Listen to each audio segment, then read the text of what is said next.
Hello everyone, my name is Alicia Garrison and today I'm going to be presenting to you the ivory Pyxis of al-Mughira and the mysterious patronage behind it. There has been long scholarly debate as to the patronage behind this piece and specifically why it was created. So let's get into it. So just as a visual of where we are right now, we are in Al-Andalus, and this is specifically the Caliphate of Cordoba, which lasted between 929 and 1031. And this is an Umayyad empire. Here you can see the capital of Cordoba. And that little part that says Madinat al-Zahara, that would have been where the Pyxis was created in a workshop. So under Abd al-Rahman III, ivory emerged as a very precious and, of course, a soft material to create luxurious royal gifts and goods. One of the most notorious ivory works, the Pyxis of al-Mughira, was created in 946. And despite knowing the workshop, recipient, and time period, the true meaning and the patron of the Pyxis still remains a mystery, and there are several posed theories, but none for sure that can be concluded. He was the first Umayyad Caliph, ruling between 912 and 961, and he fathered 18 sons, which includes al-Mughira, and it's said that he loved al-Mughira with the kind of love an elderly parent could impart on a child. He was very old. By this time he was sick, and there was a lot of controversy as to who would be the successor. As an accompanying visual, I've included this oil painting done in 1885 just to give an idea of,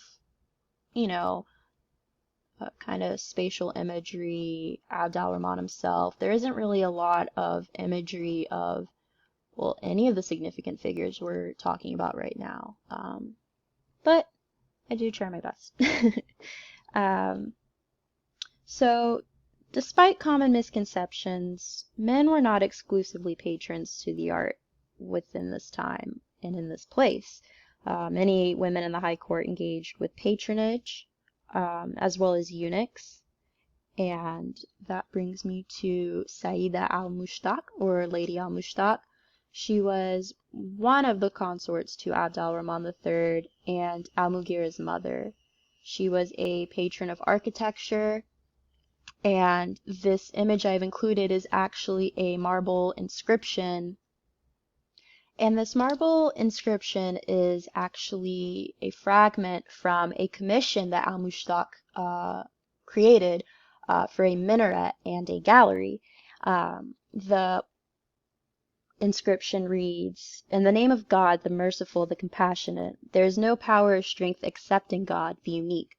The lady, Sayyida Mushtaq, mother of the brother of al-Hakam II, al-Mughira, ordered the construction of this minaret and the gallery adjoining it and the renovation of the decoration of this mosque, and it was completed with the help of God under the direction of Atiq ibn Abd al-Rahman, his eunuch servant."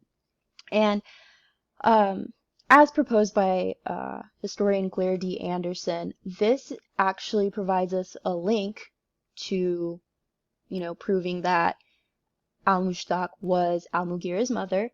And it also really, really highlights how significant of a role she would have had within the arts and culture.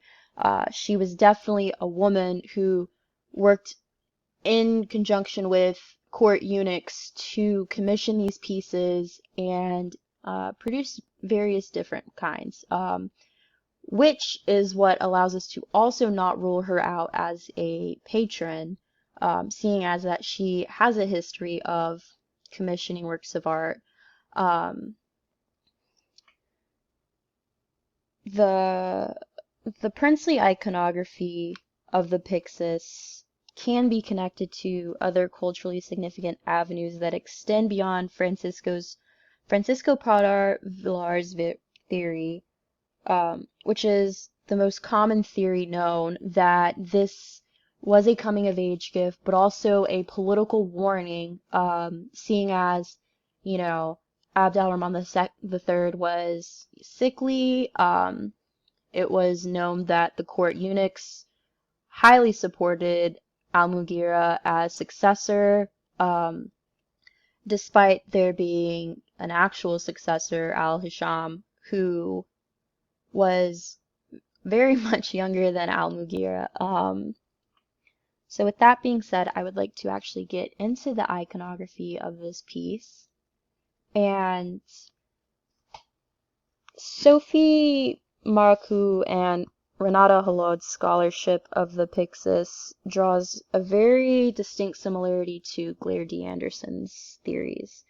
Through examining these various sources, the majority of scholarship believes the creation of this vessel is based on a gift, more likely of encouragement, and contradicts Francisco Pradar Villar's theory that this vessel is essentially a tool for political power, for establishing a political warning, saying, back off. So what's interesting about Claire D. Anderson's theory compared to the other historians I've mentioned is that she does use Mariko and Holod to say this is definitely, a coming of age gift. It's meant with good intentions. However, she states that the imagery on this Pyxis mirrors imagery of the calendar of Cordoba, which was created in the second half of the 1900s. And this calendar involves astronomical and seasonal and meteorological historical genres. And this imagery isn't uncommon and can even be seen all the way in Jordan from the 8th century. So the musical court scene depicts two men flanking a lute player, and it's commonly believed that these two men are actual representations within the court princely iconography, perhaps al-Hisham. And Anderson proposes that the lute player is actually the planet Venus, and the two men are the constellation Gemini, and the planet Venus was considered a beneficial aspect towards marriage and clothing, which this would have been used to store precious things like fragrances or maybe even jewelry. And Anderson asserts that this imagery runs in tandem with the summer imagery reflected in the calendar. And if you look at the date picking scene, this would also run in tandem with imagery in the calendar for the summer, particularly August. The bull and lion fighting scene is a reflection of spring, according to Anderson, and reflects the Taurus constellation imagery, also significant in the calendar. And the falcon scene is a representation of the coming of spring, and birds on the calendar were reflected in the months of January to May. Now, a lot of this imagery is believed to be, of course, as I've mentioned before, princely iconography. So the falcon imagery is very much symbolic of Umayyad power, and if it's not exactly clear in the image I've given you, but these men picking these falcons are in danger of being attacked by, I believe it's lions.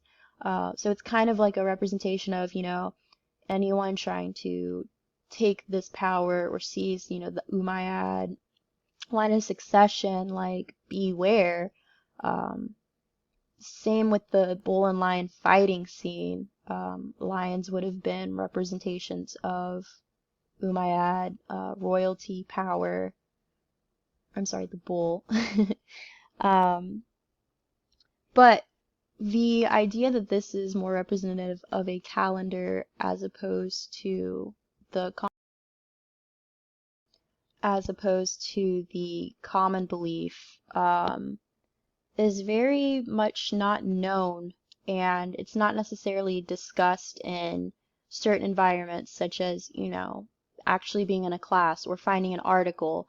And it's thought that this could be a horoscope, perhaps, for al-Mughira based on astronomy and calendar or temporal representations. And astrologers actually played an important role in the Cordoban court. Many Umayyad rulers requested advice. Much of the horoscopes casted on the birthday were to advise them on what actions to pursue or avoid in response to what could occur in the coming year. So the idea that this could be linked to astronomy, astrology, and a gift from al-Mughira's mother, there's certainly quite a bit of evidence and things we can piece together from the culture of this time and the documents that do exist. There's nothing very specific to establish the what exactly this is supposed to represent and who it was given to al-Mughira by. But I do believe it's important to note the possibilities that extend far beyond the commonly perceived narrative.